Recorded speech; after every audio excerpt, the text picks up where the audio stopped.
दोस्तों हमारे चैनल को सब्सक्राइब करिए, बेल आइकन को दबाइए और बेल आइकन को ऑल पर क्लिक कर लीजिए ताकि हमारी लेटेस्ट वीडियो आपको सबसे पहले मिल सके और ये बिल्कुल फ्री है।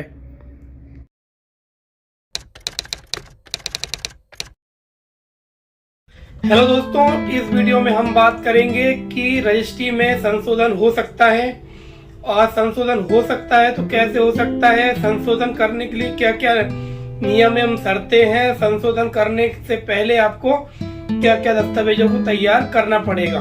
हेलो दोस्तों, मेरा नाम है एडवोकेट राजेश चौधरी। आप सभी का स्वागत है हमारे यूट्यूब चैनल पर। तो दोस्तों इस वीडियो को ध्यान से देखिएगा, वीडियो को स्किप मत करिएगा क्योंकि सारी डिटेल अगर आप कुछ भी डिटेल छोड़ देते हैं तो आपको वीडियो समझ में नहीं आएगी। तो सबसे पहले हम बात करते हैं कि रजिस्ट्री में संशोधन हो सकता है कि नहीं हो सकता है। तो दोस्तों होता क्या है, जब अब भी हम रजिस्ट्री के लिए जाते हैं, आजकल ऑनलाइन रजिस्ट्री होती है, सब जगहों पर ऑनलाइन रजिस्ट्री होती है, स्लॉट बुक होता है, उसके पहले डीड तैयार की जाती है। तो हमें इस बात का ध्यान रखना चाहिए कि जब भी हम डीड बनवाते हैं सर्विस प्रोवाइडर से तो स्लॉट बुक होने से पहले उस डीड को अच्छे से पढ़ लें, उसका खसरा नंबर देख लें, अपनी जमीन का रकबा देख लें, कितनी जमीन है, उसका एरिया कितना आ रहा है, नाम चेक कर लें अच्छे से, एड्रेस चेक कर लें अपना।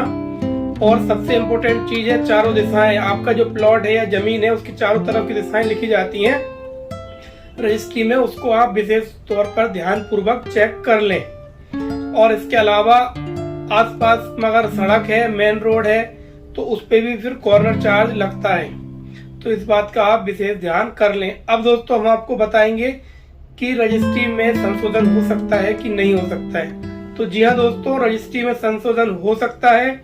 अब आपको हम बताएंगे रजिस्ट्री में संशोधन आप कब तक करा सकते हैं। तो दोस्तों रजिस्ट्री में संशोधन कराने की कोई समय सीमा निर्धारित नहीं की गई है। जब भी आपको पता चलता है कि आपकी रजिस्ट्री में कोई त्रुटि है तो आप उसको संशोधन करवा सकते हैं। लेकिन दोस्तों हमें इस बात का ध्यान रखना चाहिए कि जब भी हम रजिस्ट्री कराएं तो इन सारी चीजों को हम अच्छे से पढ़ लें तो हमें संशोधन कराने की नौबत ही ना आए। लेकिन अगर फिर भी रजिस्ट्री में कोई त्रुटि रह गई है तो उसको कैसे संशोधन कराना है, हम आपको इस बात को, इस जानकारी को विस्तार से बताएंगे। तो दोस्तों रजिस्ट्री में संशोधन कराने के लिए आपको रेक्टिफिकेशन डीड बनवानी होती है, जिसे हिंदी में सुधार विलेख कहते हैं। तो सबसे पहले आपको सुधार विलेख बनवाना है। सुधार विलेख में आपको सारी बातें जो डिटेल्स है आपकी जमीन की, प्लॉट की, उसको विस्तृत रूप से उसका वर्णन करना है। उसमें नाम लिखना है, एड्रेस लिखाएगा, आपका एरिया लिखाएगा, कितनी जमीन है, चारों दिशाएं लिखाएंगी उसमें, और जो वो सारी चीजें लिखाएंगी और आपको उसमें से संशोधन क्या क्या करना है, क्या चीजें त्रुटि हैं, तो उस सारी चीजों का पूरा विवरण सुधार डीड जो होती है, सुधार विलेख जिसे बोलते हैं, उसमें रहता है। अब दोस्तों आपको सुधार विलेख आपका तैयार हो गया है, उसको आप एक बार अच्छे से पढ़िए। उसके बाद फिर आपको स्लॉट बुक करना होगा। दोस्तों आजकल ऑनलाइन रजिस्ट्री की प्रोसेस शुरू हो गई है सभी जगह भारत में, तो आपको स्लॉट बुक कराना होगा। जैसे रजिस्ट्री के लिए स्लॉट बुक कराते हैं वैसे ही आपको इसके लिए भी स्लॉट बुक करवाना होगा। तो आप स्लॉट बुक करवाएंगे, सबसे पहले डीड को आप अच्छे से पढ़ेंगे और सारी चीजों को चेक करेंगे कि हमारे रजिस्ट्री में ये चीजें गलत हैं और हमको ये सही करवानी है।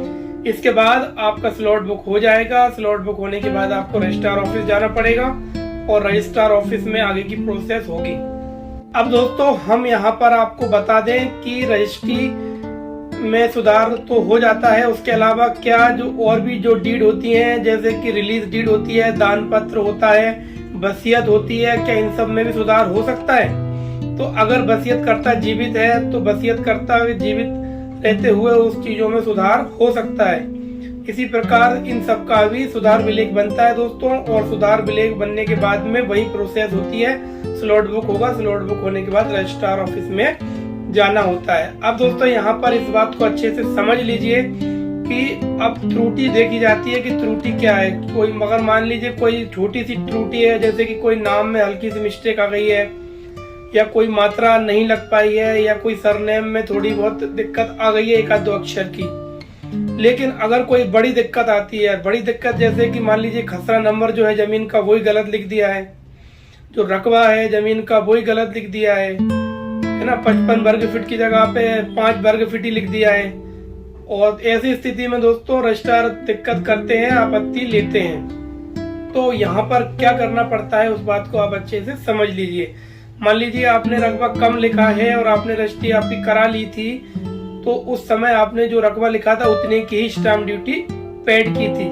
लेकिन दोस्तों अब आप उसको त्रुटि सुधार कर रहे हैं, आपका रकबा बढ़ा रहे हैं, तो आपको जो बची हुई जो स्टाम्प ड्यूटी है उसको दोबारा से पेड करना पड़ेगा, जमा करनी पड़ेगी, पहली चीज। दूसरी चीज दोस्तों ये होती है कि मान लीजिए खसरा नंबर अगर गलत लिखा है, अब खसरा नंबर कोई दूसरी भूमि का खसरा नंबर लिख गया है और उसकी रजिस्ट्री हो गई है, तो ये बहुत ज्यादा दिक्कत वाली बात हो जाती है दोस्तों। यहाँ पर फिर खसरा नंबर सुधार करना होगा और सुधार के बाद में फिर इसमें रजिस्ट्री में सुधार होगा। एक चीज और ध्यान रखनी पड़ेगी, रजिस्टर्ड ब्लैक जो आपका बनेगा, रजिस्टर्ड ब्लैक की भी रजिस्ट्री होती है। तो आपको ये बात ध्यान रखनी है दोस्तों, जब भी आप रजिस्ट्री कराएं या कोई रिलीज डीड कराएं या वसीयत कराएं या कोई भी डीड आप बनवाते हैं, तो आपको उसको अच्छे से पढ़ना है, सारी डिटेल्स को पढ़ना है, 2-3 बार आप उसको अच्छे से पढ़ लीजिए। दोस्तों होता यही है कि अक्सर दिक्कतें आती हैं, अगर अभी आप थोड़े 5 मिनट का समय निकाल के पढ़ लेंगे तो आपको आगे दिक्कत नहीं होगी। तो हम आपको इस वीडियो में बता रहे थे कि रजिस्ट्री में त्रुटियां हो जाती है तो उसको त्रुटि सुधार कैसे करते हैं। तो दोस्तों इस वीडियो को ज्यादा से ज्यादा शेयर करिए, वीडियो को लाइक करिए और जिन फ्रेंड्स ने हमारे चैनल को सब्सक्राइब नहीं किया है सब्सक्राइब कर लीजिए और बेल आइकन को दबा के ऑल पर क्लिक कर लीजिए।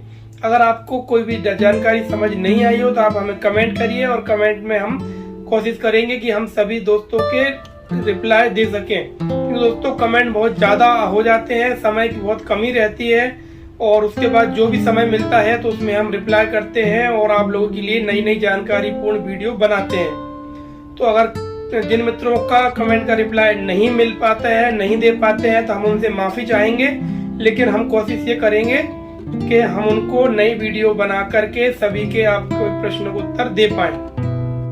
तो दोस्तों इस वीडियो को यहीं पर समाप्त करते हैं। आप हमें कमेंट करिएगा आपको ये जानकारी कैसी लगी, और कोई बात समझ नहीं आई हो तो आप हमें जरूर कमेंट करके पूछिएगा। कोशिश हम करेंगे कि हम सभी के आप लोगों के जो प्रश्न हैं उनके उत्तर दे सकें। तो अब हम इस वीडियो को ज्यादा लंबा न करते हुए अब हम मिलेंगे नेक्स्ट वीडियो में नई कानूनी जानकारी के साथ।